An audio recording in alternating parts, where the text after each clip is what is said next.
ചേകാടി എന്ന വയനാട് ജില്ലയിലെ അതിമനോഹരമായ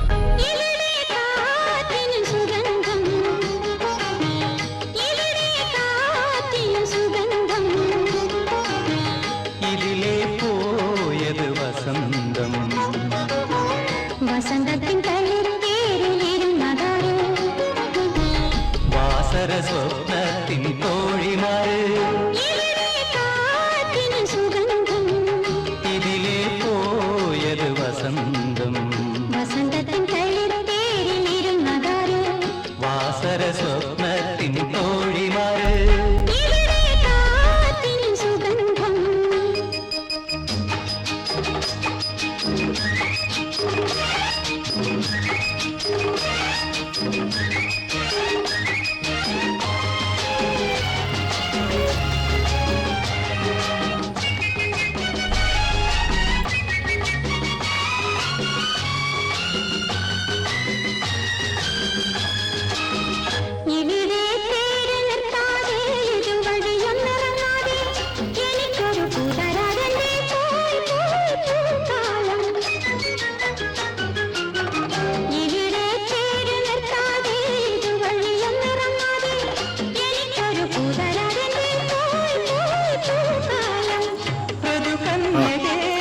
മറ്റൊരു